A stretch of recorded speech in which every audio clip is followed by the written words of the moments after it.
Now I want to go over the process of creating a root system that you can use to really enhance some of your trees depending on your style of environment.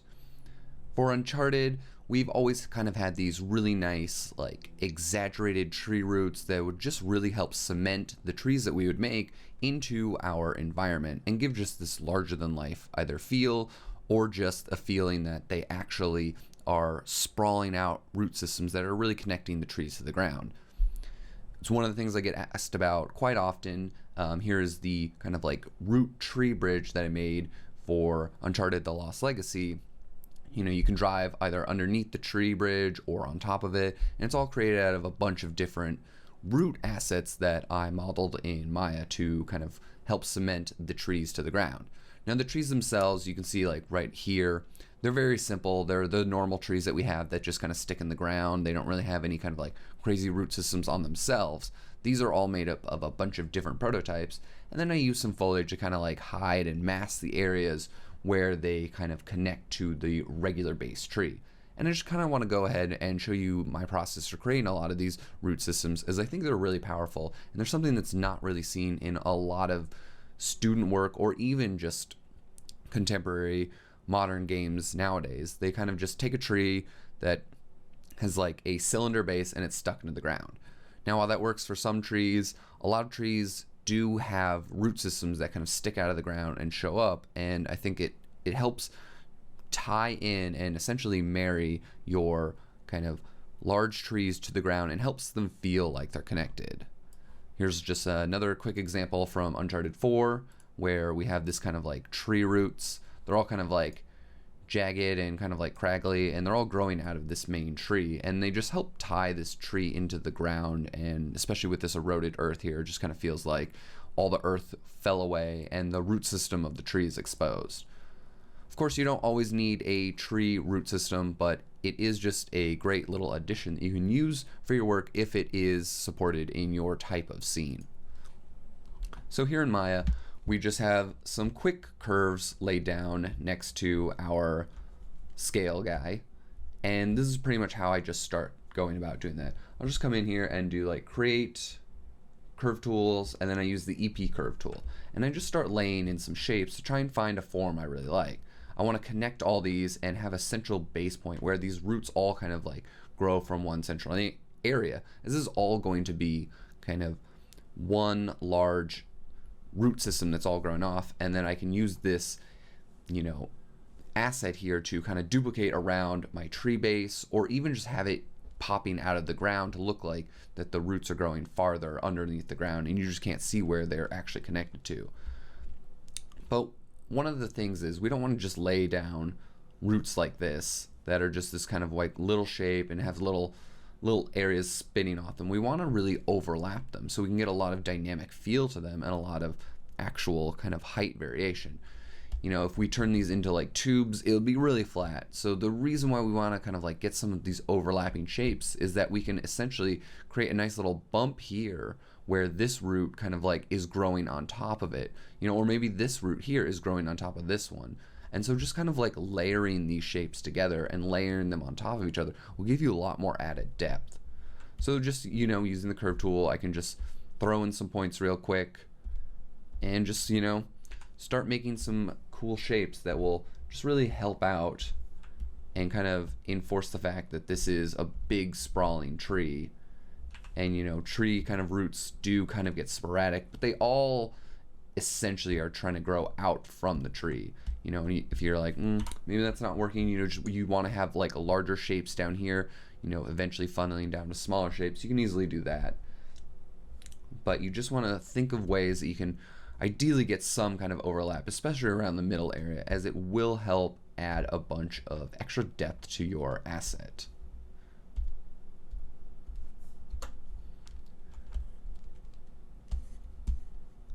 Now, if you've created a curve and you're like, okay, I need to essentially just add in a few more points, because if I come in here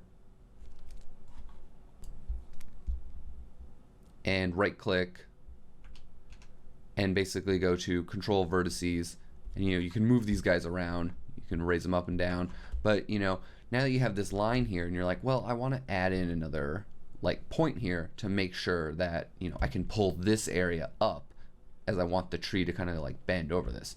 So to do that, you know, I go to edit points, and then I see all the points I have. These are all the points I kind of click down from the first click to the second, third, and fourth. And to easily add in a point, you can just select the 2 points that you have here that you want a new point to be created, and then go to curves and insert knot. Now it goes back to just your normal object display, but if you come down to, you know, your control points, you can see that a new point has been added, and it's just basically in the middle of your last 2 points. So you start adding in some areas where you kind of raise the roots off the ground in specific areas. Now to take these and turn them into the actual root system, we need to basically extrude along a face. And so normally I like to stay with a cylinder as it's already kind of, you know, curved for me. Just rotate this down. And for my root systems, I normally like to have a nice 12-sided kind of cylinder when it's all said and done. And when I'm building out my root system like this, instead of just starting with, you know, 12 sides, since I will be adding and kind of like merging all these together, I like to actually start with 6, and then I just eventually, once I have my full root system ready to go, I like to add on a mesh smooth, as it'll kind of smooth out a bunch of my results and give me a nicer, cleaner form. And it just basically doubles the amount of geometry that you have in your kind of like curve here, your cylinder. So that's why I start with 6, and it just allows me to basically double up that geometry when I'm ready to kind of finalize. So I'll just come down here, kind of get it close to the point of one of my curves, and then I just scale it in there to roughly the size I want. And then what I'm going to want to do is I'm going to want to select one of my curves. Actually, let's just put it on this guy right here for now. Select my curve, and then I'll right click over my mesh and choose face, and then I'll select my faces. And then you'll just want to come up to edit mesh, extrude, go to the box options, and make sure that selected is checked. And if you hit extrude, you should see it extrude along the spline all the way to the point out here. Now this is where you can play around with a lot of these different options, but I generally find, you know, some of the options over here a little bit easier to use. You know, you can use like your divisions right here, but it's also right here, and I don't know, this one doesn't have all these options like the taper option, which is great. So I like to just kind of like make sure I get my large forms in there,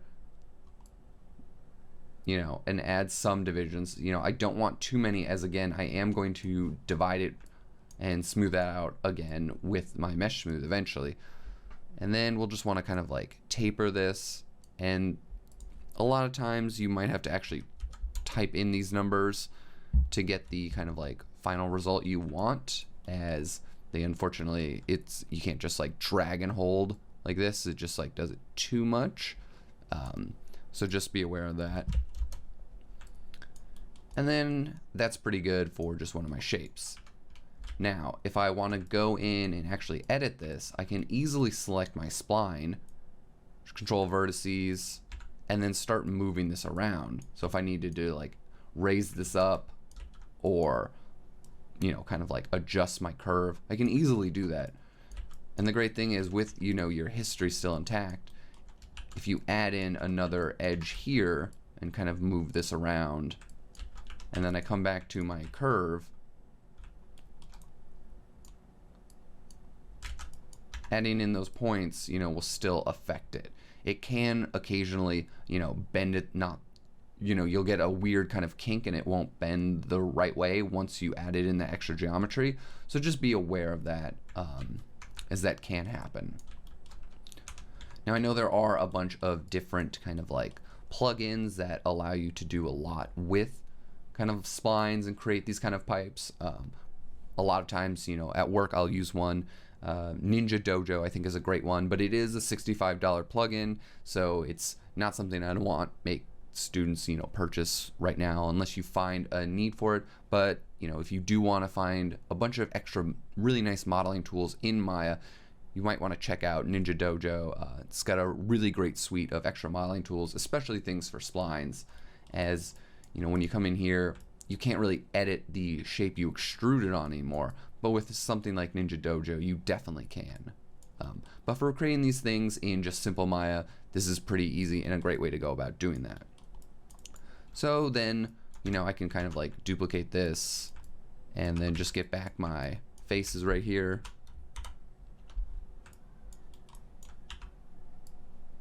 Just rotate it around.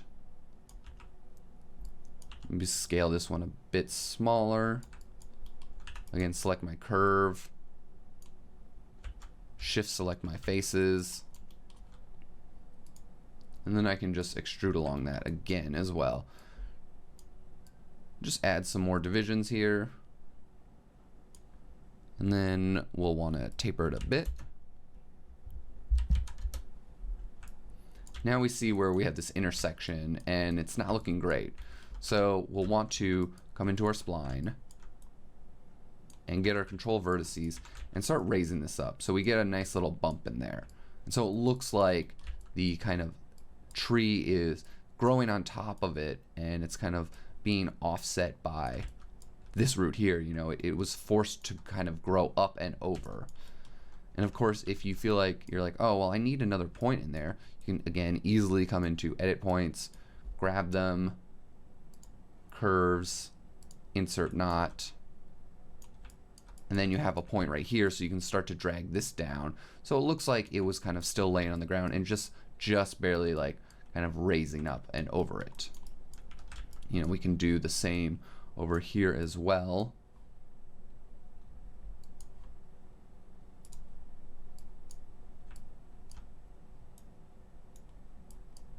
And then kind of pull this down as well. Then when we smooth this, it'll smooth this little transition out a bit more. So you'll want to maybe exaggerate this being pulled up, a little bit more than it normally would be. So that when we go ahead and smooth our result,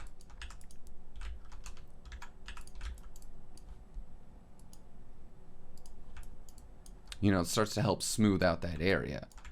And of course, if we wanted to add, another point in there to just define this a little bit better, we can easily do that as well.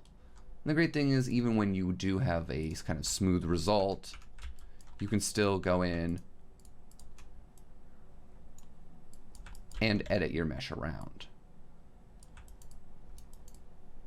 And so you just want to kind of do this, and you can create some really complex and really interesting root systems that you can then just attach to, say, the base of your tree. So say like this guy right here was eventually attached to the tree, and maybe I kind of want to extend this upwards as if it's attached directly to my tree, and it's got this larger kind of fall off of the root system, as if it's not just a cylinder attached. It's kind of grown and created this large transition. If you do this kind of like where these like roots are feathering off, you can only really use this asset one way, with this being the top and then of course this being the bottom. But if you do keep them as just flat roots, either side is kind of up or down, then you can kind of rotate your mesh around and utilize them that way. So you'll want to like figure out which ones you want to use it for. A lot of times, if I am creating root systems that kind of feather up on top of my tree, I won't create the kind of root network down here as dense. I'll kind of create maybe just like 2 or 3 large kind of roots that are feathering off, and then say some of these smaller ones I'll just kind of get rid of and really just use 2 or 3 guys that are feathering off of my large main tree, and then I can go in and add ones that are kind of like able to flip on either side. So I'll have this as like one big kind of like root system that feathers up to the top of the tree, and then we come back here, and then I have another kind of root system that's basically just all these guys here, something like if we just selected actually all of our curves.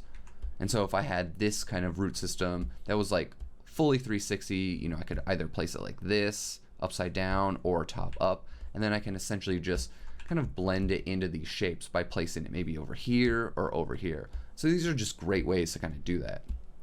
And so easily, all you need to do, just kind of like finish this up, is just to come in here and add a bit more geometry so you can, cut these shapes in, as once we have them all like nicely seamed up and then we mesh smooth it, you'll get a much nicer result.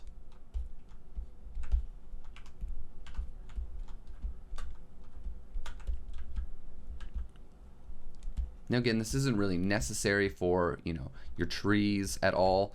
Not all trees have these kind of like large, dense root systems, but it is something that kind of comes up a lot, and a lot of people ask me how I've, created a bunch of mine and how we create them at Naughty Dog as well. Adam Littledale and Jeremy Huxley made some great root systems for us for Uncharted 4, so this is just about the way that we kind of all went about doing it. And it can really just give your scenes a lot more density, and it just makes them feel like the trees are actually attached to this world, and they're not just kind of like stuck into the ground, floating there awkwardly as if they don't belong.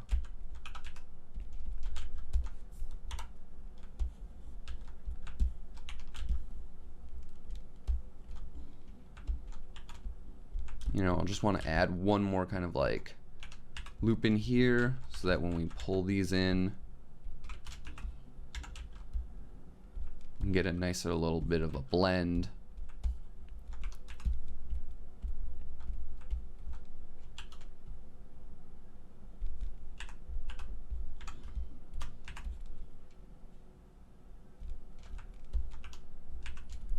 And then we can just quickly combine these.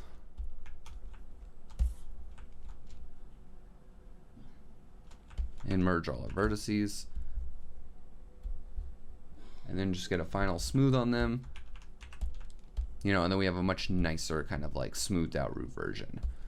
And then of course, if you really want to, you can kind of come into the ends and kind of clean them up and have less geometry there, but it just makes things really nice once you smooth it, as it gives some really soft forms in there, and you don't have kind of some of the harsh angles. So that's why I generally like to start with just a 6-sided cylinder, as I kind of want 12 divisions all the way around in my final asset.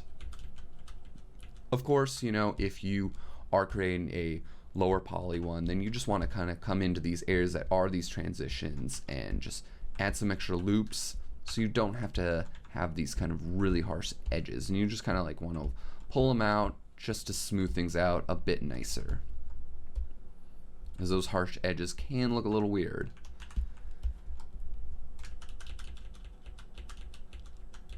Now for UVing them, it's pretty simple. What I generally do is,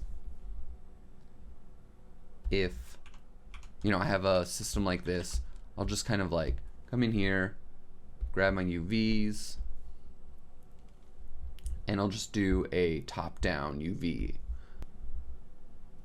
Just a planar, and then from the y-axis down. And I just kind of project it. And then what I'll do is, just go around here, just go around basically the edge as if I'm just kind of cutting it in half, and then just, cutting it along that edge. Same with these kind of like interior pieces. And then just slicing them, and then making sure that they can easily attach, so that I can have basically just a nice projected kind of UVs, and it'll allow me to utilize a nice tiling texture. On these type of things, I never really use a unique one-to-one normal map, as I don't really feel that they get any of the benefit from that. They're not really chunky enough. They don't have a lot of cool normal map detail, and when you do have a nice smoothed out mesh like this, you're already getting a lot of that benefit of the high poly look. When you just stick this into a tree, maybe cover up some of the seams where it meets like into the tree with some grass or some leafy plants, and sometimes just some texture blending will work as well. But we can just, cut this as well. And then we'll do the same over here. Now, it depends on kind of where your assets are. If it is like this kind of 360 version, I like to put the cuts just along the middle, as the top side and the bottom side will be evenly seen, and generally the most seen angle, so you won't see the seam as much. However, if it is like an asset that kind of feathers up to a point, then you kind of want to maybe just do it on the very bottom, as you're really never going to see the bottom, so you can just slice it down here. But this will just give you some nice results and a little less kind of UV stretching.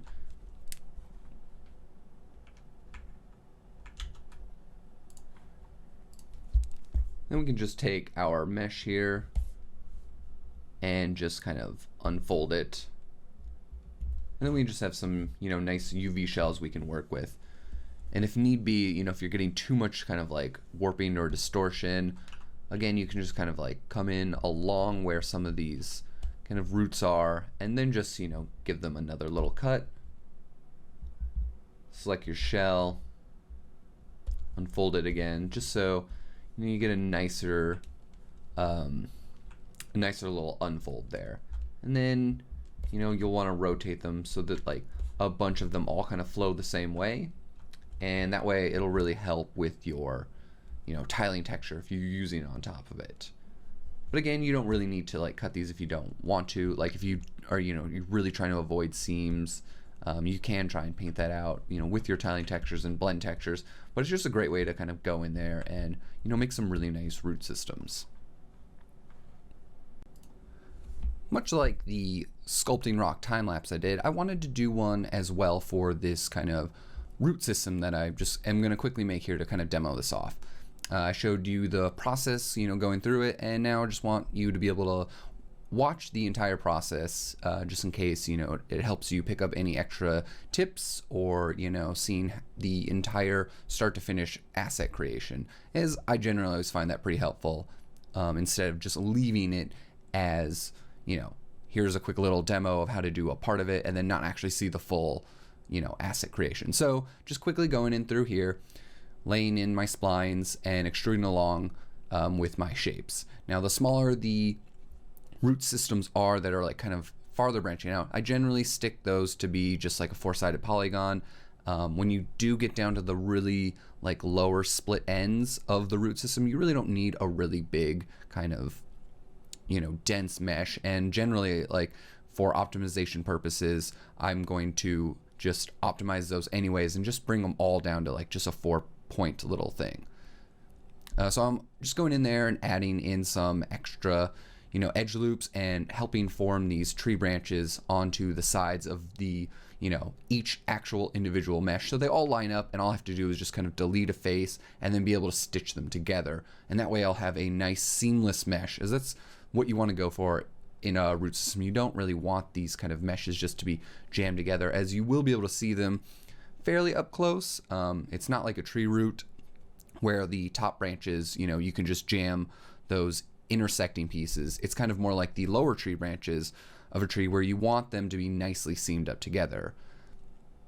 So just doing that again here, just adding in more cut lines and everything, just adding in a bit more geometry. I believe I don't even actually go ahead and smooth this mesh. I think I just go in and actually just add more divisions into it. As I don't always smooth it, it depends on whatever the asset is, the root system is needed for. If it's something that I'm going to have up close, really close to the player will be able to like view it really close, then I might just go ahead and smooth it. But with something like this, the try count can get pretty high. For your portfolio, like you're totally cool with going ahead and, once you've merged all of the vertices together and kind of cleaned it up, make sure there's no holes, you could totally go in here and just kind of mesh smooth it, and just to get a really nice smooth mesh. I just didn't do it. I don't always do it.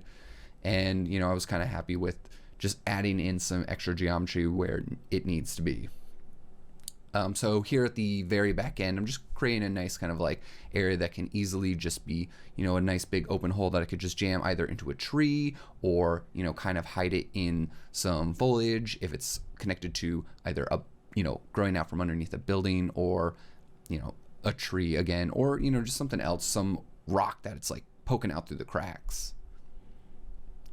Now right now, since I wasn't going to mesh smooth this, I was just, again, going through there, adding some more geometry, putting in some kind of kinks into my mesh, and then right now I'm adding in a few like kind of cut holes that I'm gonna like extrude out to create kind of like gnarls and bumps that you'll find on trees. It just adds a little bit more dimension to it. It doesn't feel like a smooth kind of like tube that you've just run through and created. Adding in like extra like kinks and bumps just give everything a more organic feel, and it helps eliminate that kind of artificial feeling that a lot of assets can have, if you do just leave it as your just general spline. So I think knots and gnarls and little bumps and areas, work out really well for this kind of thing. And then to finish it off, I'm just quickly going through and, cutting along the seams. I believe this like route took me, I think like maybe 20 minutes. And then, so right now it's just sped up. So you can make these really fast and they add a lot to your scene. I wanted to quickly go over some of the unfolding options in the UV editor real quick, as they can sometimes get lost and they're a little bit hard to find. So what you'll want to do is you'll want to come down to Tools and then click the Smooth option, and that'll allow you to get this little pop-up window with yellow kind of text there that says either Relax or Unfold. And that way you can select a bunch of your UVs and then just kind of middle mouse drag along, or just click drag, and it'll allow you to kind of unfold those in a much nicer way than just the kind of unfold button along the bottom right hand side in the UV tool layout. So you'll just want to like do that, and it'll give you a bunch of more control over how you are unwrapping these items. Now I'm just grabbing a soft selection of some UVs or faces, and then I'm going to convert the selection to UVs. Now why do you want to do this? It's because when you are selecting just UVs, you're just selecting the UVs that you see right there. If you're selecting the vertices, it's going to select the UVs on even the areas that you cut. So when you cut something along a UV seam, it's going to select both shells. It's going to select both of the vertices, as any one vertice can share multiple UVs. So you're going to need to remember that. So that's why I'm converting my selection to UVs and then just moving those instead of just my vertices, as it would move the UVs on the bottom mesh below and there's the bottom shell as well as the top. And I just want to affect one at a time. So again, just you right click, you go to selection, convert selection to UVs, and then you can just play around and move your UVs independently of what's on the top and the bottom. You're going to want to take your UVs and edit them so that all the roots are kind of all flowing in the same direction. The reason for that is generally we're using tiling textures on these things. We're not doing a one-to-one bake, so we don't really care about overlapping, but we want all the UVs to be flowing in the same direction. So if we do have a root texture that has like striations or just any kind of like angular pattern to them, even if it's just like a horizontal like flow to the roots, it's all going in the same way. You're not getting these weird curves in there at all. They'll all kind of be flowing nicely in a straight direction.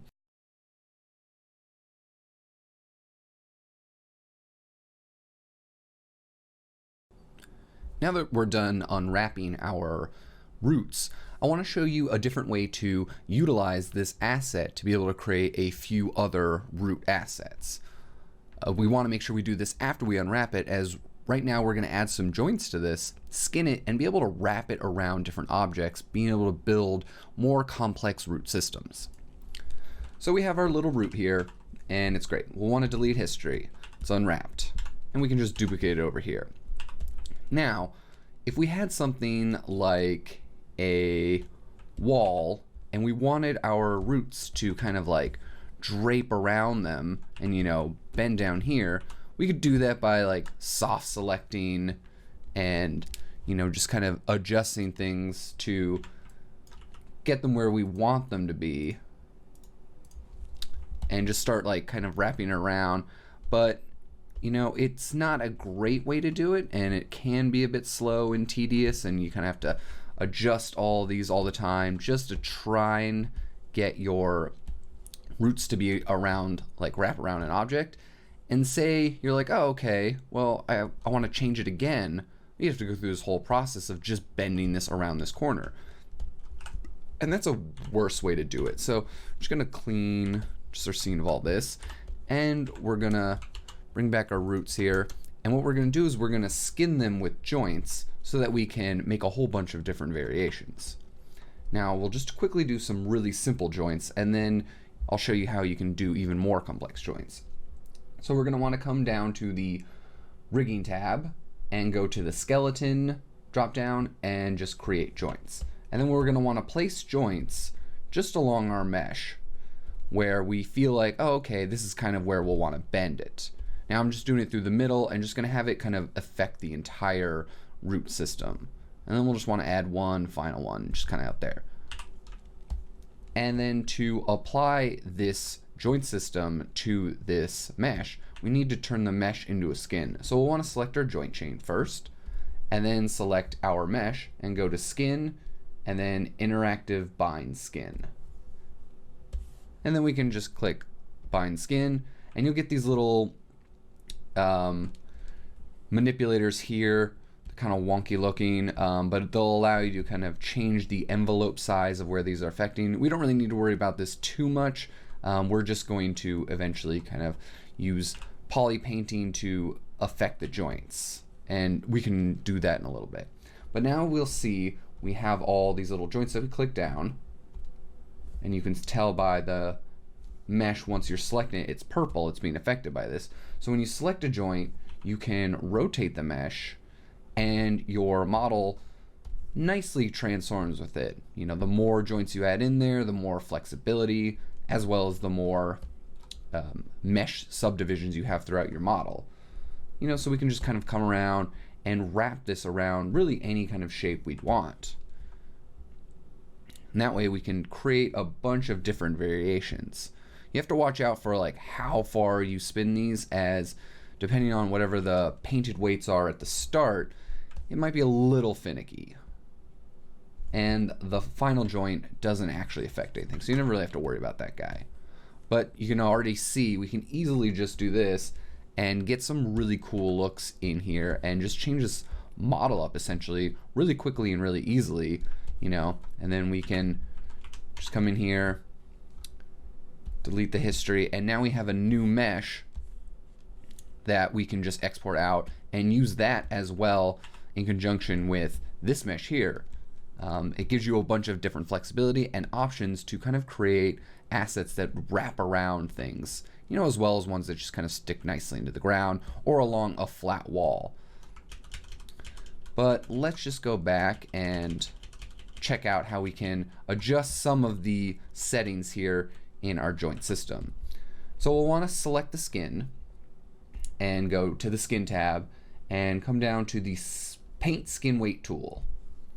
And it'll bring up this tool settings that will have all the joints listed, as well as some of our like sculpt geometry looking kind of assets and attributes, and allow us to kind of paint in some weights. So we can see how each joint is being affected by what is being painted white. So the more white it is, the more that joint is affecting that given area. So you can see that this joint is only affecting this section. It's not going to be moving any of these other areas. You can just kind of go down the chain and look at which joint is affecting which. So, you know, if you have something like this and it's going horizontally across and you rotate the joint and, you know, say you get a lot of, you know, kind of like bending right there, you know, we can see, okay, so clearly this joint is affecting this little bit right here, and maybe we just don't want that. So, you know, you can leave it bent here, and we can always just zero these rotations out later if we want. But if we want to leave this bent here, we can find out where this area is messing up. So we'll just come back to our mesh, the paint skin weight tool. This one would be a great one to just kind of drop here on your custom shelf, and so you can always just access it really quickly. But we can come in here and just change the value of the color, and it'll affect our asset either more or less depending on what color it is. So black means it will have no effect anymore, and white will have a far greater effect. Now, if you get an area like this where you paint it out and you're like, it's not affecting it, make sure you check the, further joints down, as they will sometimes affect it.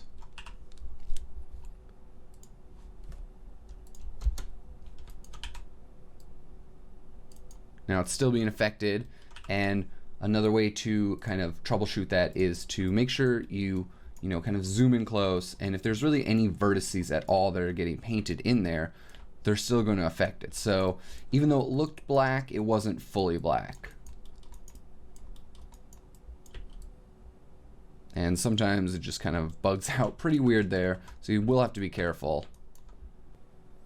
Now, I didn't realize this when I was actually demoing this off, but the reason it was essentially shooting some of this mesh all the way back to the origin is that on none of the joints was there any vertex color painted. If you do paint out, the white in that area so it is not affected by that joint, you have to make sure there's at least some white painted on the previous joint. As if it's black on every single joint, it'll just push all those vertices back to the origin and kind of crush them down.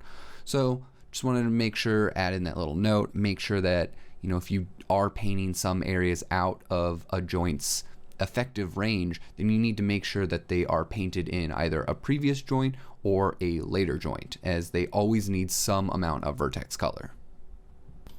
And you can do the same for adding in white color as well. If when you're bending this, it's not picking up enough, you can kind of come in there and add in some more color. You want to be careful though, as you do want it to have the nice gradient fall off that, is kind of going on here. It does a pretty good job if you're just going through like a quick little pass and you just do the basic skin weights. It tries to give a nice gradient to everything so that you don't get any really bad pinching.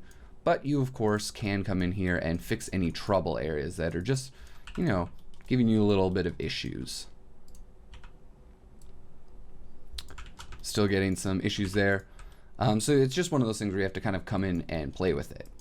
Now, if we want to do kind of more complex operations where we are painting a lot more, we can do that as well by kind of creating our joints, just going through, making the base one, and this time following one of the root systems.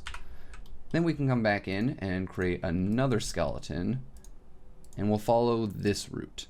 Now, having a lot of overlapping can cause some significant problems where if you are moving this joint chain or this joint chain, it's going to be affecting this guy. So you will have to be careful about that. If you are going to be creating multiple joint systems throughout to try and affect each kind of root, I would suggest having those, not having any pieces that overlap. But I do want to show you how you can just quickly add these in by just middle mouse clicking and dragging it into the same hierarchy level that you want it to connect to. So we want it to be connecting to the endpoint, so we'll just grab it and drop it in joint 1. And now that they're both here, we can select our mesh, go to skin, bind interactive skin, and then we can just mess around with some of these joints and start to move them. But you can see, this is where we need to go in and paint our skin weights. The problem is, when you do have a lot of overlapping or really close, it's gonna just choose whatever is the closest to that mesh. So that can be a problem and add a lot more time to, what you want to do. As you can see here, it is pulling a lot of this data over here from these joints.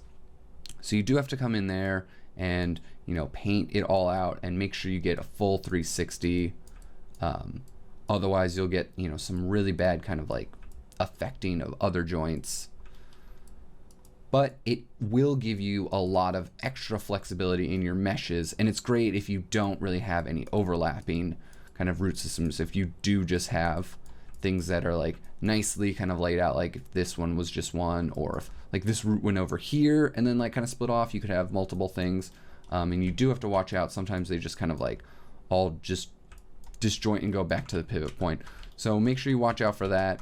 But it is a way that you can come in here and have a lot of nice flexibility, and then you can just export out these meshes once you've built them kind of on your asset list and be like, okay, I needed, a root system that kind of bent down here. maybe bent down here a bit. You know, and then of course we'd go and clean this up with some painting. But it's just a great way to add in a whole bunch of other different meshes into your scene just using off one base asset. So this one's all nicely unwrapped. You know, we'll be able to create a texture and material for it and utilize the same one on this asset, and we can bend this easily around either a column or a building, or maybe have it like doing a wrap around a car that's, you know, fallen and the tree roots are just like grabbing the car and crushing it, you know, having the roots bend through the window. You can easily do that, and it's a really powerful way to be able to change things on the fly really quickly without having to create a ton of different root variations.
Now here's an example of some of the roots that were made for Uncharted 4 and Uncharted: The Lost Legacy.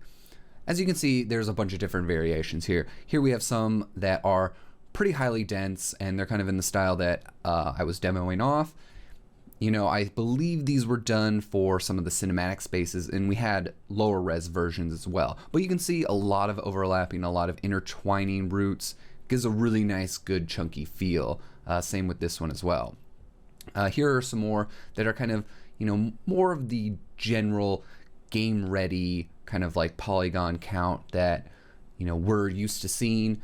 Again, they're done in very much the same style. They kind of have like one central, you know, point where like all the roots are kind of flowing down into these like nice long little like sleeves that are coming off them.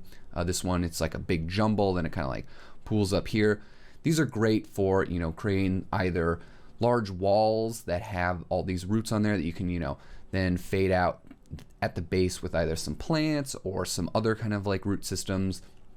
These also work just as well as if you lay this on the ground, you know, connect this to the base of a tree and then just have these sprawling out, and then you can just cover it up with, you know, either again grass, maybe some rocks, or just, you know, the terrain itself.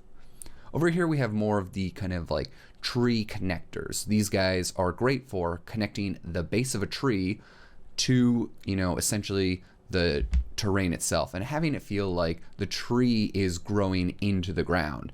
I believe, like, you know, you can have the player scale either be, you know, maybe like this high, or he could be like this high, and you could create, you know, with this one just root asset, some really exaggerated looks. And that's kind of what we've done a lot of in Uncharted.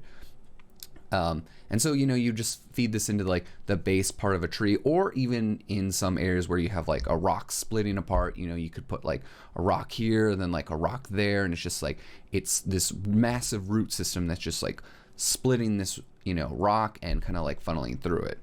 Here's another example. This one, it's a great one to like put near the base of your tree. A lot of trees, you build them with just a very simple cylindrical base, and you add this asset to the very base of the tree, and it already looks like, it has all these gnarly roots growing in the ground. It's a much thicker tree. And then of course we have these guys here.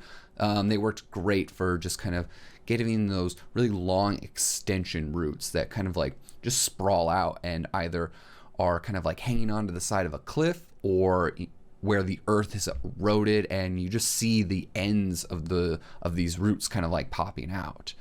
They also made for really great walls, which is a good way to kind of block the player off. If you can imagine like the tree being right here and this root kind of like growing out and maybe being about chest high to a player, it's a great way to block them and give them a way to understand that, hey, you can't, go past this way. Your path forward is blocked without needing to have a physical barrier wall. So instead of having to need like, a building or a tree to be like blocking off, you can easily use like some roots, and that it gives this impression to the player that, hey, this area is blocked off, it's too gnarly, I can't get through there, I'm going to stick to the easier path to walk on. And so I just wanted to quickly show you these off. These were made by a variety of artists at Naughty Dog, so big credit to all of them. They've done a great job, and just using a lot of the techniques that I showed, you can make a bunch of these assets. All these were built very similar in the same way, with splines, throwing in some smooths on them to get like a lot of the really high frequency detail, and then just simple unwraps, keeping them tiling textures. And when you mix that also with potentially like an up vector shader in Unreal, you could have moss growing all along the tops of these roots to get that really nice jungle feel, so you don't need a unique one-to-one normal map. Anyways, just wanted to give you a quick demo of some of these roots and just show off, how powerful they can be. And there's something that I just don't see enough in a lot of video games or in just student portfolio pieces. And I feel like root systems really help ground your scene together, because again, we always want to think of things in our PST, our primary, secondary, and tertiary shapes. These are great secondary shapes. They cement your primary shape of your tree or your rock to your ground, and then you can bleed them out with your tertiary shapes. And it's just that whole feeling of connection, feeling like things are tied together and not just a tree stuck in the ground.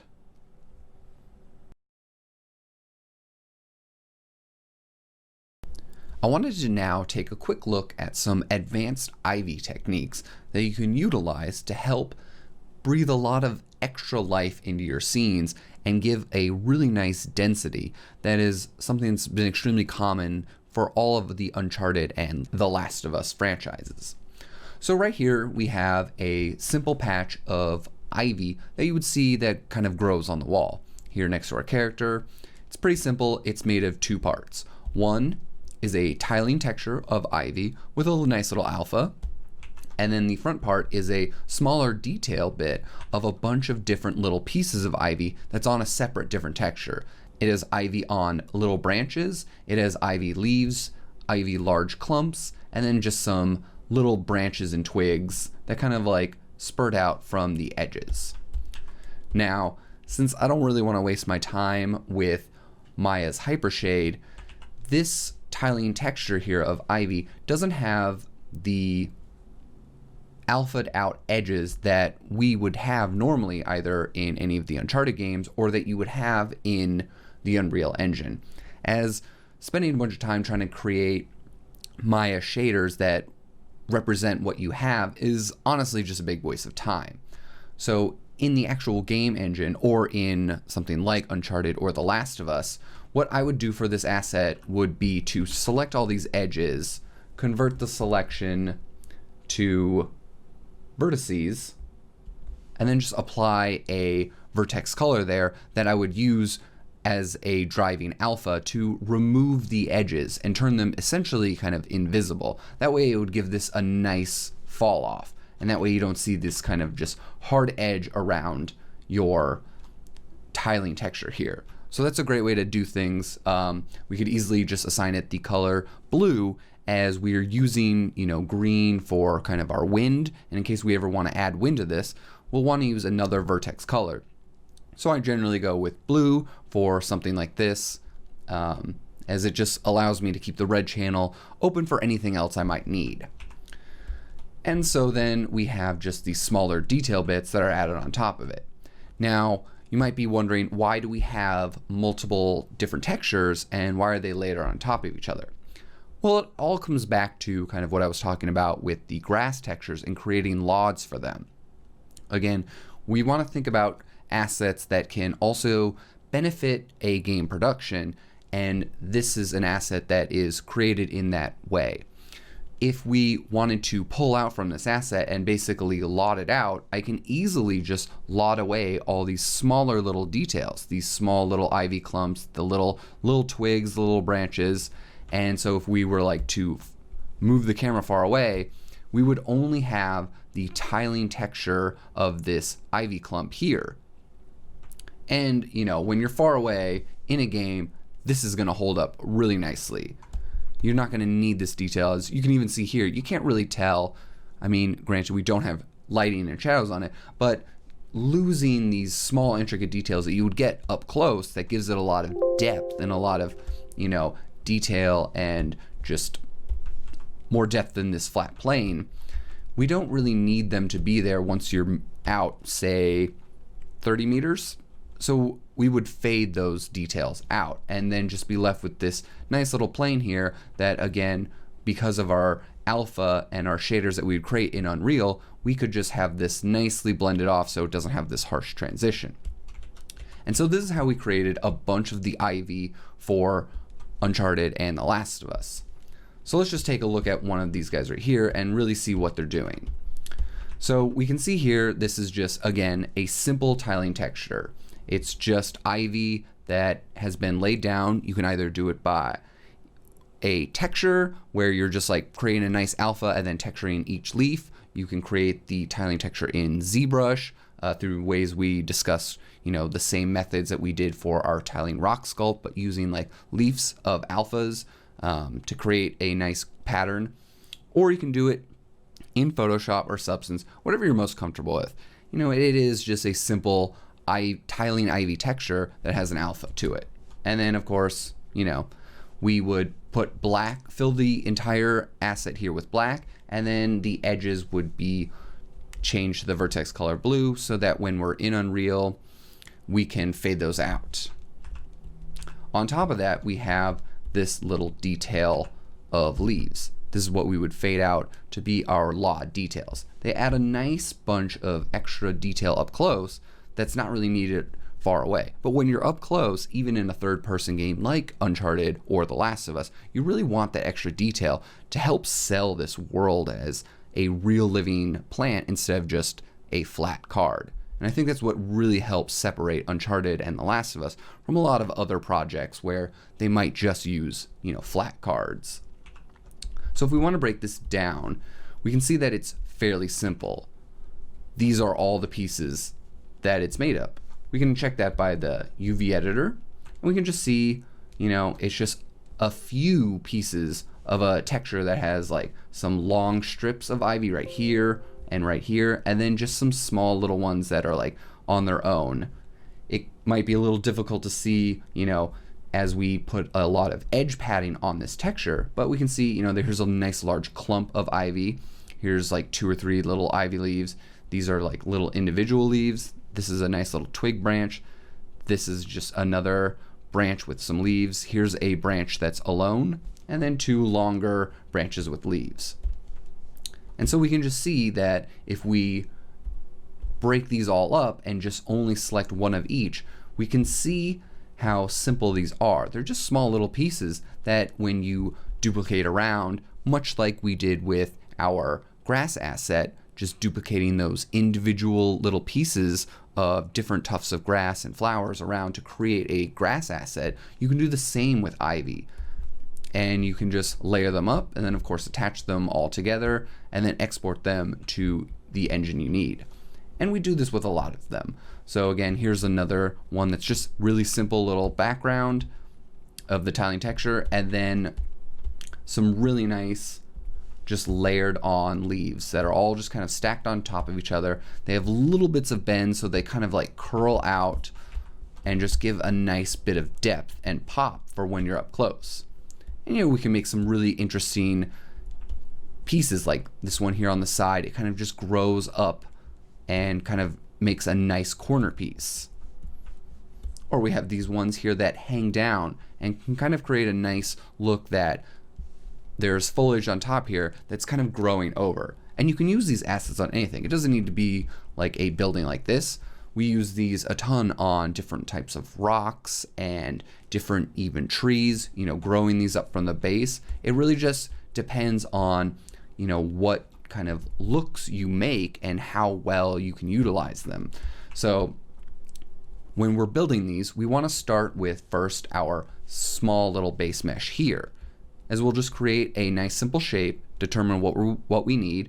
We want something that's just nice that would grow up on the side of a wall, just pretty flat and can easily be stuck anywhere.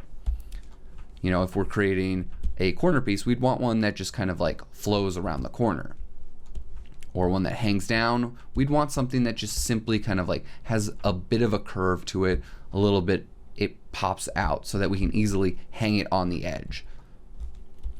And then once you do that, you can just start adding in some divisions. Make sure that you have a nice kind of ring that goes all the way around your mesh so that these interior faces here, all these vertices here, can be black and that we will be able to have full texture on there. Whereas the vertices on the outside can be blue and they can have a nice fade to them. Then you'll just want to take, your individual pieces that you cut out from a secondary texture and just start placing them around, adding in that depth where they need to be. And just, you want to like layer and fill out and then just keep adding them until you feel like you have enough. And of course, when we're creating our LODs, we can just easily create this as our main. And then we have our LOD right here. And you can see how dramatically that drops in terms of vertex count and try count. So right now we're at 300, and then when we drop to our LOD, we're at 52. So a huge saving. So it's pretty simple doing these, but they're not something I see done quite often, and I feel like they are a huge benefit to the kind of look that we've been able to establish in the Uncharted and Last of Us franchise that really helps sell our environments as these really rich and beautiful overgrown areas. So if you do need foliage for your environment, or if you can figure out a different way to use this, say you don't have ivy, but maybe you have a lot of, brambles, a lot of dead kind of bushes that are just like twigs that maybe the ivy was growing there 100 years ago, but it's all died out and you just have the small twigs. You can easily change this tiling ivy texture for just tiling brambles and kind of, little weeds and twigs. And then the little leaves can just be little extra add-ons, just like these little, kind of bramble-y vine pieces. So there's a lot of different ways you can utilize this technique. You just want to think about what your environment is and how best you can utilize this in it to give that extra sense of depth.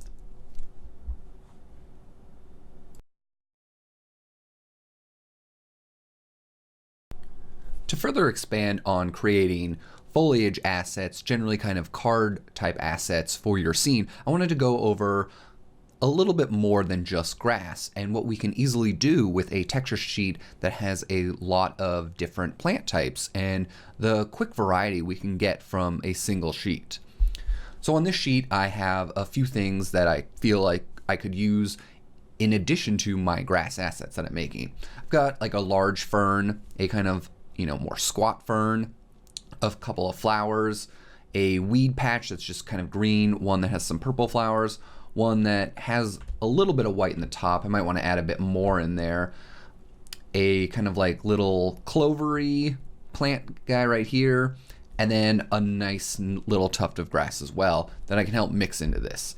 And easily I can just kind of come in here and start cutting these up and making a bunch of different assets. Here, for example, is a fern plant I made. again, it's using the same techniques of cutting things into pretty nice and even little shapes, keeping them so that they're easy to bend around, easy to move, you know, just put the pivot down at the bottom. You know, I'll want to go in here first and actually apply some vertex colors right off the bat. That way, once my plant is done, I don't need to kind of come back and edit it again. So I could just like apply black to it. I'll have to turn on the toggle display control attributes. So now we see it's all black. And if I wanted a much smoother gradient on something that has a lot of divisions in it, I can easily do that by creating a plane, bringing it over here, and we'll just set this to have one division each. And we'll apply a color. Again, display toggle. It's kind of annoying that it doesn't do it for everything. It's just for one. That is unfortunate. So just remember that. You have to constantly do that. And then we can just apply a green color. Once we have our plane with our gradient on there, we can again do transfer attributes under mesh, transfer attributes. Make sure that just our color sets this time are selected and click apply. And that way we've got a nicer transition. Now you might need to adjust your plane a bit depending on, you know, where you need this, and you know, you'll want to make sure that these vertices here down at the bottom are black. But you can see that's why you need to delete history eventually, as if you do change this shape around, it's going to kind of change your vertex color on your model right here. So we'll just delete the history and then delete our old mesh that we use for our gradient, and then go back to mesh display, toggle color attributes. And then we can easily just take this branch, maybe duplicate one off, and then we can just start quickly bending it up, you know, figuring out a shape that we want to make for something like this plant. We'll want to make sure we have preserve UVs turned off. Then we can just start pulling this up and getting a nice kind of bent palm frond kind of fern look that we want. And then of course we'll want to pull up these middle vertices as well to give it some nice height. Now, one thing I like to do is I like to actually keep this fairly low res for when I am duplicating this all around. You know, if I need it to be a general low poly model, you know, I can do that. Or in this case, for a lot of plants, I like to add a smooth under mesh smooth, and then you get this much nice, softer, kind of clean plant. And in reality, this isn't too high for a kind of plant leaf. You know, if we need it to be this dense, if you want, you can also just kind of like come in and just take out these middle rings if need be, but they do provide a nice kind of like blend between everything. So that's one way to do it. And when creating kind of like these fern textures, if you are not creating an entire texture sheet for ferns themselves, like this one kind of has a mix of different plants. It has some ferns, some weeds, some flowers, a little bit of grass. What I like to do is I like to come into, you know, my fern plant and choose a spot where I can easily break the kind of fern in half so I can create a smaller fern. So here I made sure that I had a nice little cut here so that I could easily just kind of come along to this area and section these areas out and then get rid of the backing part of this. And now I have a smaller fern that I can kind of place down here, or maybe have some of them just kind of like poking up. But it adds a lot of, you know, variability in your plants just by creating areas where you can easily section them off. So let's just take a look at, you know, kind of doing this with this little guy right here, as of course we're going to want to have, you know, a few different plants. We already have a fern right there, so we can just create this other smaller one just quickly, you know, just getting some nice kind of bent curve to it. You want to like consult your reference to make sure you see how much exactly, you know, your fern kind of bends. And then it's just a simple matter of kind of like duplicating it around and changing the rotation and of course scale as well. And I like to not necessarily keep everything directly in the grid point. I sometimes like to move it, just it gives it a little bit of a kind of uneven, unnatural feeling to it, as you know, you don't need everything to a kind of methodical kind of point.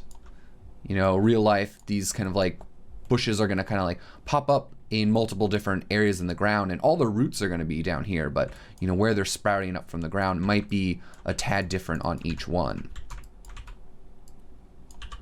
So you might want to scale some of these smaller ones down that like are pointing, you know, high up into the air. You know, and just getting some different types of rotation in there. You know, we could scale this guy out a bit, just give it a little bit of a longer kind of push out. Maybe, you know, we adjust some of these, and actually, since we are, you know, kind of like pulling it out, maybe we could just add in another division here to give it a little bit more of a bend. Could put one in here as well, and then just remove this guy in the middle, just so we're giving, you know, a nicer, smoother bend to it. And of course, you know, I am going to smooth this, you know, before all is said and done at the very end, just to kind of give myself a really nice mesh there at the very end. But this is just a way to help give some extra form to it.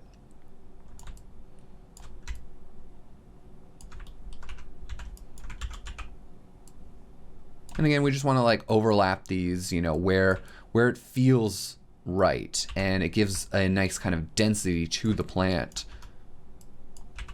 and trying to break up the kind of look of, you know, repetition in this.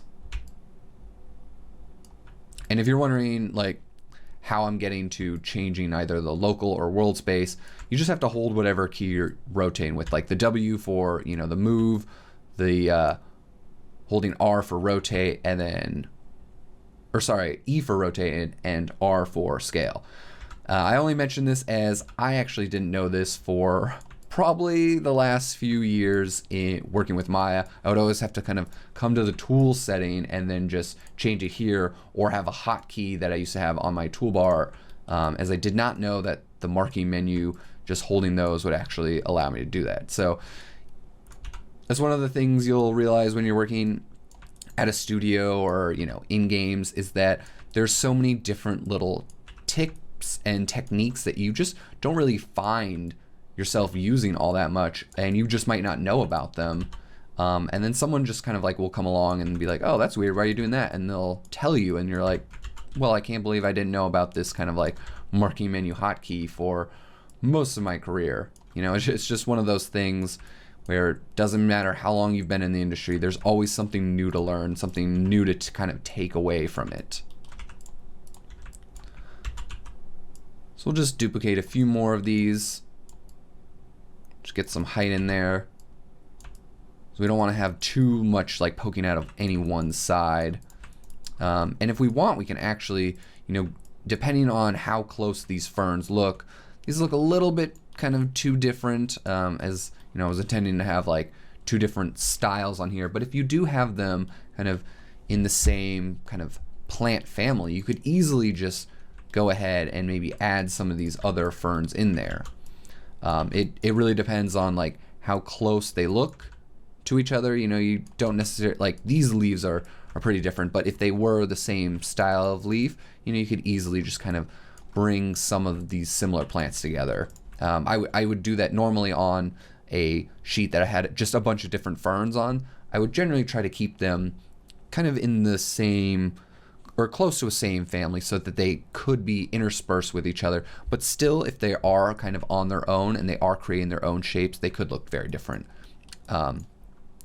So to give probably a better explanation of that is, you know, this shape is a very iconic shape, whereas as this one is as well, but if I had them of the same kind of leaf type, you know, I would have them on one big fern sheet and maybe have like 4 different ferns on there with 4 different kind of like looks, so that I could have this fern kind of look here, these long spindly ones, and then maybe these kind of shorter fat ones here.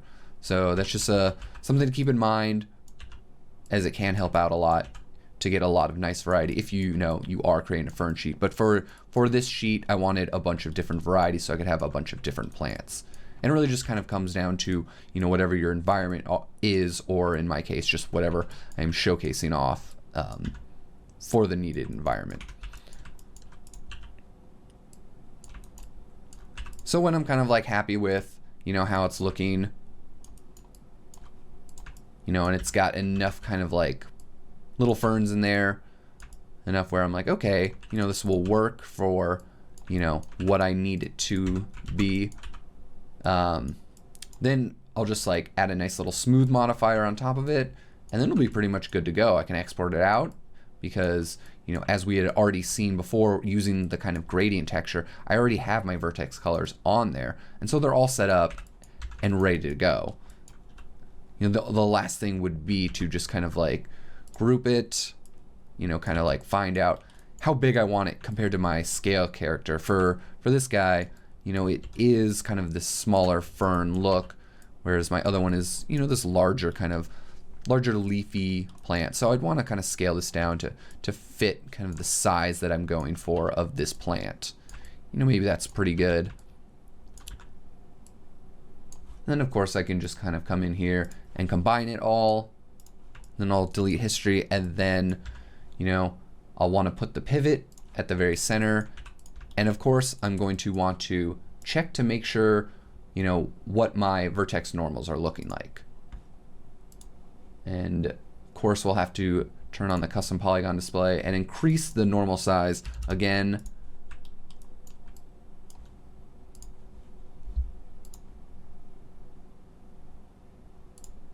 And you can see they're all kind of like pointing upwards, which could be good for these plants, as, you know, they're seen generally from the top down, so they're gonna be getting a lot of light from there.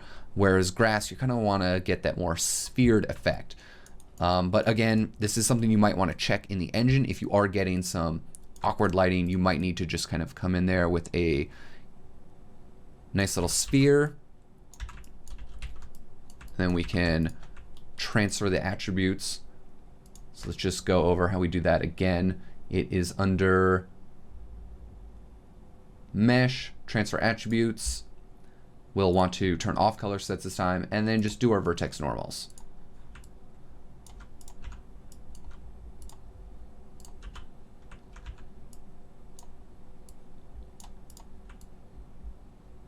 And if that's, you know, not looking correct, again, you know, you can kind of come back and move the sphere around to try and find out where it might work for you. And again, this sphere might not actually work. You know, we might want to keep these. It just really depends on when you bring it into the engine and you see what your vertex normals are. And this is a way to kind of like check right now. You know, you're kind of getting a lot of dark spots because they are kind of jetting out.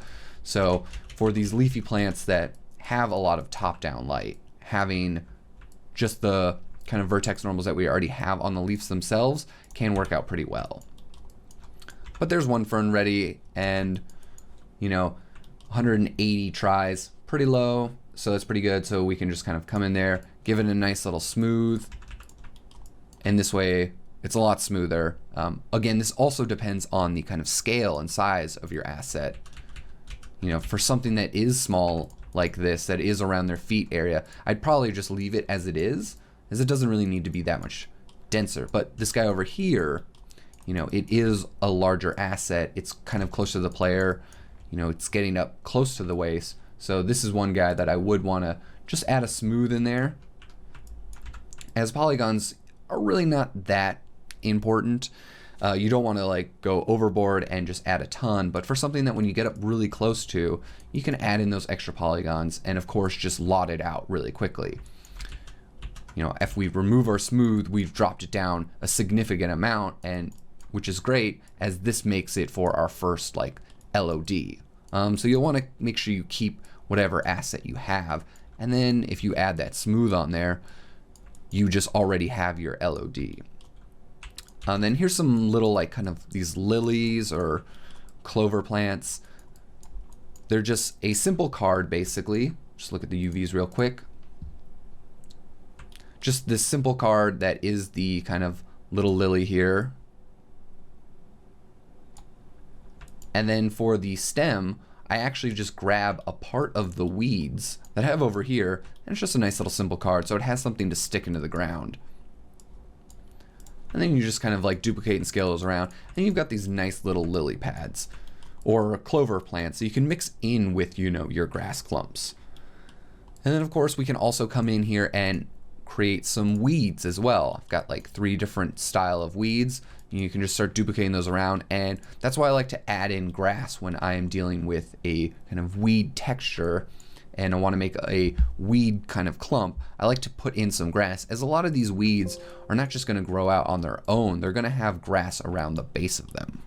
So these are all just like little tips and tricks to kind of help add a lot of variety, as that's one of the things that's most key with creating foliage and an organic environment, is just the kind of large swath of different kind of plants and different variation you get in there.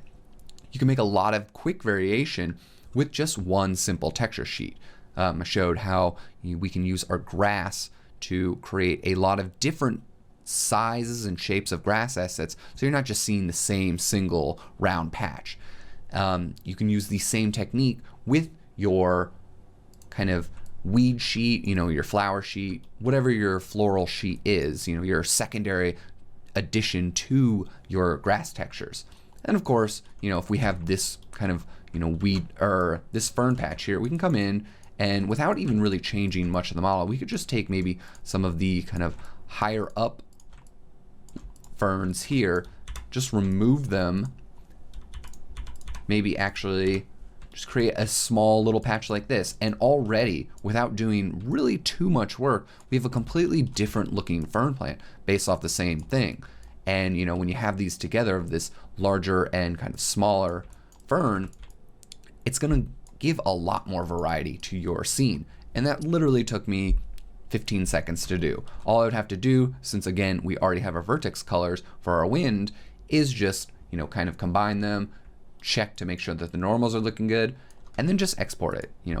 Again, we might want to throw a smooth on this guy, as it is kind of around knee plus height, and that's all there really is to it.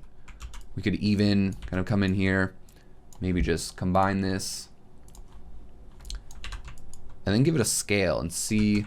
We want to make sure we'll set the pivot at the origin, but then give it a scale up,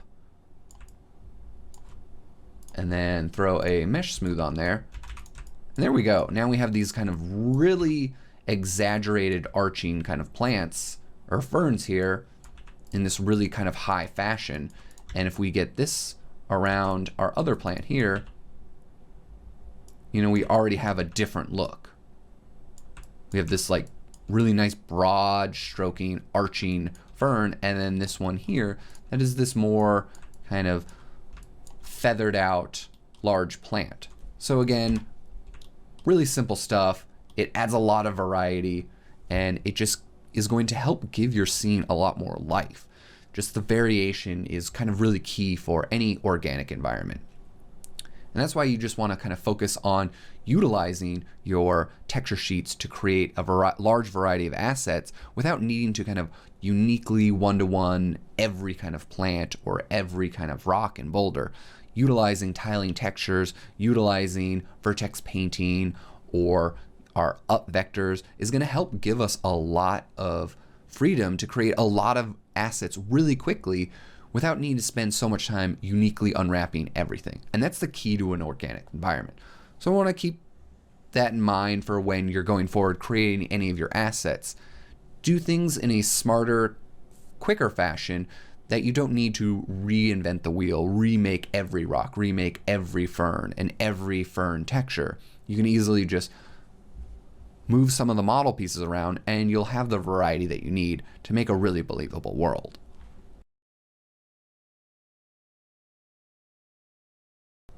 Let's take a look at a recap of week 6 and all the foliage that we learned. We saw how we can use a single grass texture to create a lot of diverse grass clumps and assets instead of just a single patch of grass. This will give us a large benefit when creating a believable scene, as it won't feel like we have just one single grass clump that you see duplicated all over the place. We saw how we could use the splines in Maya to build some root systems that help our trees feel more tied and impactful into the ground. It helps marry one asset to the next, as it'll give you that nice transition of feeling like this tree actually is growing out of the ground. Using the splines and just kind of extruding along a spline can help us create some really cool and interesting roots. We saw how we can add joints and paint weights to these joints to give us a lot of flexibility in our root assets.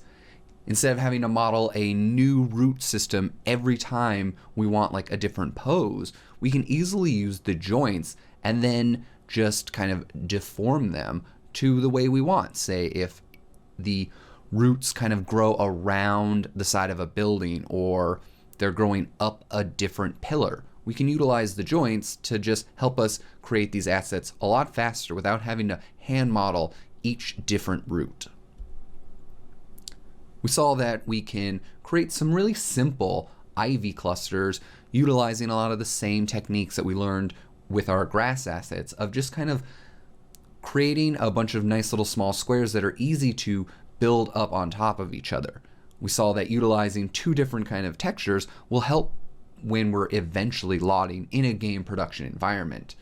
With the example being the base of our ivy was a tiling ivy texture with a secondary texture of a bunch of small little ivy leaves and ivy branches that could easily be lotted out. Not only are we lotting out the high detail of those ivy clusters when we're up close, but we're also removing the texture as well, which helps greatly save on performance.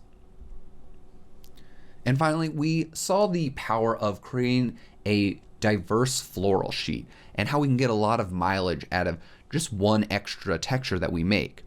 We saw that we can create a bunch of different like ferns or weeds or flowers or extra grass assets that can help with the diversity of our already single kind of grass texture that we were using. Adding in a lot of this diversity is really good. It's going to help us sell the feeling of an organic environment. You can use this floral sheet for many different things. It doesn't need to just be kind of flowers or ferns. It can really be whatever is needed in your environment. If your environment is full of a lot of, kind of dead, brambly plants, you can style your sheet that way. It just gives you a lot of power and a lot of extra kind of almost noise for your environment. Having a bunch of different looking plants in there is going to help it feel less static, less kind of 3D and artificial. Now let's take a look at what our assignment is going to be for this week. As with no surprise, since this class was all about creating foliage, you're going to need to create the foliage that you need for your scene. This is of course going to vary student by student, and you really need to think about what you need for your scene to be complete with the given foliage. Of course, you're going to want to reference back to your reference sheet and figure out which are the foliage assets you want. You don't need to create the same ones I demoed off this week, as I know not every student's required scene is going to need, green grass or flowers. If you're creating like a snowy environment, you might not want any grass at all, and you might want just some dead bits of grass. So think about what your scene is going to need in terms of kind of creating foliage in these texture sheets. I highly suggest 2 different texture sheets, one of some type of grass that can cover a lot of a large swath of area, again, if your scene needs it, and one for a kind of secondary floral sheet that could have some ferns or some flowers or just maybe some desert plants if your environment is set in the desert. Think of grass, some weeds, ivy, brambles, flowers, things that will just help sell your environment. Next, you're going to want to create any additional plants or roots based on your scene requirements. These plants could be larger ferns, maybe some modeled out cactuses. Whatever you feel like you need for your scene, you're going to want to build this week. As next week, we are going to be jumping in the Unreal Engine and learning all about the foliage placement tools. So we'll want to have our plants and our grasses all ready to go. We're going to want to import all our foliage assets into Unreal and set up some basic shaders. This should be fairly simple and a pretty common step for all students now on how to just import and create, a basic setup for our shaders. For foliage such as like grass and everything, a base color, normal, and roughness should be fine, as for a lot of your plants, you don't need a ton of these super complex advanced shaders, as already with alpha maps just in, say, your grass, they're already pretty expensive, and trying to add in some, kind of crazy vertex colors could get a bit difficult. Next week, we will be going over how to set up some wind for our plants when we are getting things ready in the Unreal Engine, so you don't have to worry about that for now. And for your roots, if you are building a root system, which will of course be scene dependent, you could add in a quick and easy up vertex shader on there, much like our snow shader, and add in some nice moss on top of your root system. This will give your scene a really nice feeling of kind of a jungly atmosphere where there's just some nice moss on there, so you don't have to actually uniquely unwrap and texture all of these roots. You can utilize tiling textures on top of them. That's generally our practice at Naughty Dog. We would utilize a tiling root texture that was very similar to whatever our tree was for that root system to kind of tie together, and then we would use a slope or up vector to have a nice moss kind of growing on top of our tiling kind of root texture. And this would give us the ability to rotate our roots around any direction and always have moss growing on top of it. So again, you can easily copy and paste that section of your slope shader from your rocks and then just paste it into your kind of root texture, or your root shader, sorry, and then just plug in a moss texture. So it's a great way to quickly do that. I also want to see students start the creation of their canopy texture that they'll be using for their tree in their scene. Now this can just be, a branch with leaves growing out of it, depending on however you like to work. If you like to just create a black and white alpha as your tree texture and then start texturing in Photoshop, or if you want to hand model a bunch of these leaves out in either ZBrush or Maya, whatever is your preferred creation of creating textures for something like a canopy. I assume all of you have created a tree before in any of your previous classes, and so next week we're just going to be going over some extra tips that can possibly help when actually building out canopies for your trees, as creating the trunks generally fairly easy and something I'm sure all of you know how to do. They're quite often just cylinders, but we're going to be going over some tips on extra things you can do that could possibly help out the canopy creation and the kind of canopy look of your scene for your tree. And that's about it. So again, we're wanting to see most of all our foliage created, some kind of plants, grass, weeds, what have you. And then of course, we're gonna wanna see the start of the canopy texture.